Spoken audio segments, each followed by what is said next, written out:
I like this. I can do this with my column of light.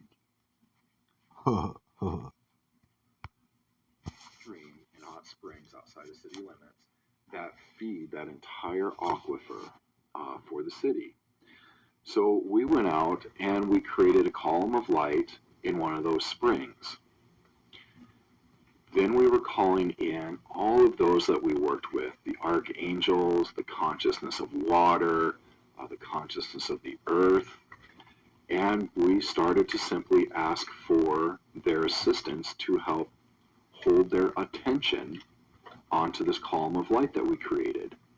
So then, with all of our attentions focused on this column of light, it would become permanent. So we took that original column of light, then we created another column of light, and we simply imagined, using our visualization, imagination, and intention from the heart space, we imagined that that column of light, that there was a light that connected to this other column.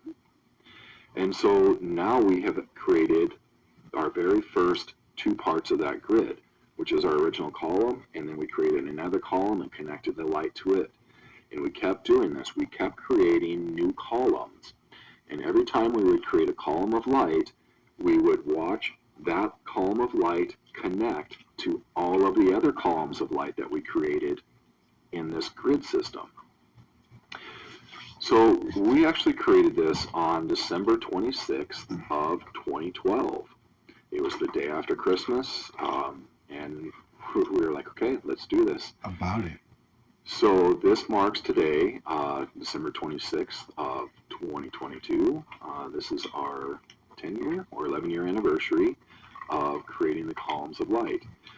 Now, we called this original creation the Global Love and Gratitude Grid. Because not only were we creating these columns of light, but we were also asking for all of these higher potentials of energies to come into these columns of light and essentially into the water. That's why we brought in the consciousness of water to help to bring that water to its original crystalline structure.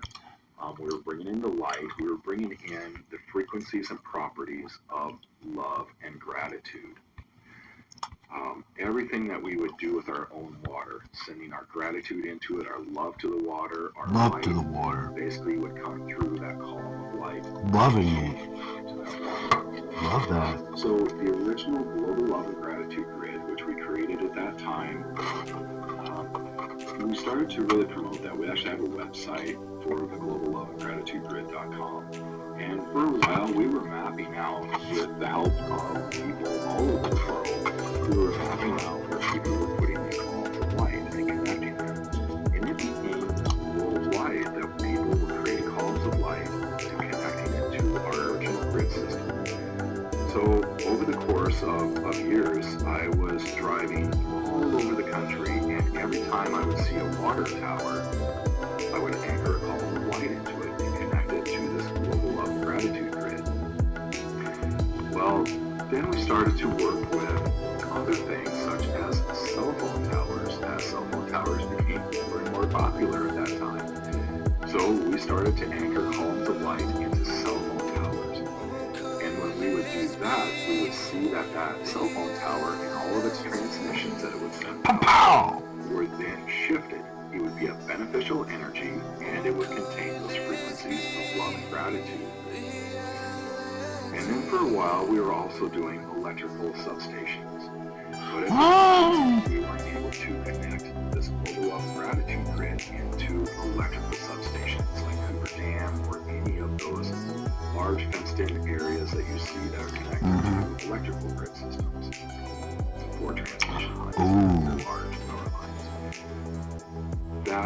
That grid that we created for the water and also for the cell phone towers now just was not able to energetically hold with that electrical grid. What? So what we did for electrical grids at that time, now everything's changed since then. We'll go through the progress of this.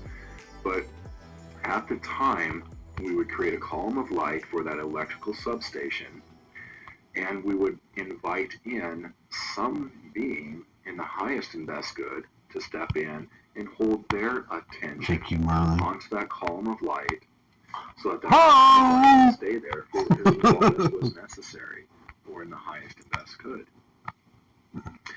So after some time, I believe it was 2015, that we were doing a lot of other grid work all over the planet. All over. And at that time,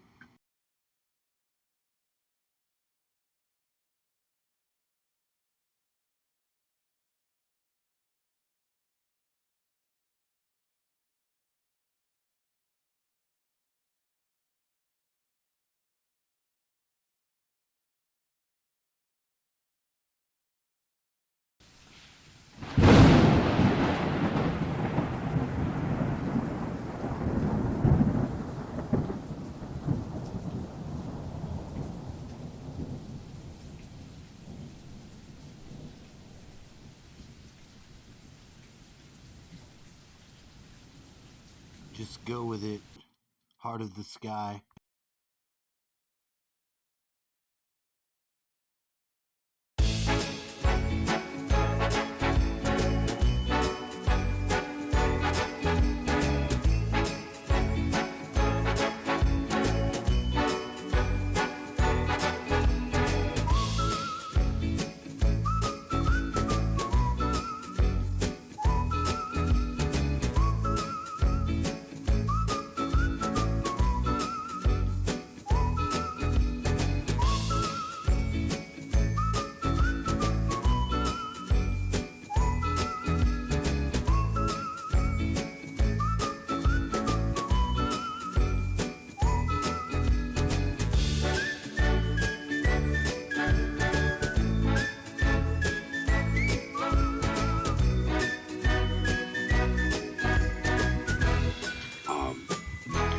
so throughout that time that we were looking for, that we were actually doing this work through consciousness, and then somebody approached us and asked us to create dowsing rods for them. And so my sister Brenda and I were looking at a way to create how we create with our third templates, the higher dimensional aspects of the tools. So Brenda and I were going to create our third template to a new dowsing rod that basically would bring in all of that consciousness work that we were able to do, bring that in as potentials and possibilities within the third template, so then when somebody had a dowsing rod that was connected to it by the sacred measures, that they then could play in those same fields of potentials and possibilities of moving, clearing geomagnetic lines and vortexes, doing all of that work that we do with consciousness, by simply being in that field and using a simple intention from there. So as we were looking for, as we were creating that third template, we found an ancient third tool that we simply called the golden light rod. It was this higher dimensional golden light rod, that's what it looked like, and it had color and sound associated to it. So it was not just golden, there was rainbows of colors just emitting off of this tool. Well, we took that tool and we anchored it into our etheric template so that it was in our original dowsing rods. So that was really a game changer for us in creating columns of light, because now when you create a column of light, you could do that other work that we were doing with geopathic and geomagnetic lines. So now you could anchor a column of light into a portal vortex, and it would either close it or clear it. You could anchor that column of light into a building that had all kinds of geopathic and geomagnetic issues, and it would clear them. It would either clear the geopathic and geomagnetic lines or move them around. And it even worked with underground waterways. So this became another step in the columns of light. As we progress, we found the golden fire energetic, which we have in our golden fire rings. Now, the golden fire energetic is one that can clear the 5G millimeter waving.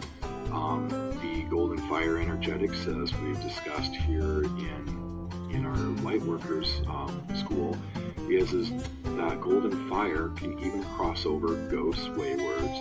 It can bring in that remembrance and that healing and more light to every person that comes into that field. So when we put the golden fire into these columns of light, and we also put that into our dowsing rods and into the golden fire and light wands that we created. Whoa. Those light wands are simply connected to ancient etheric tools.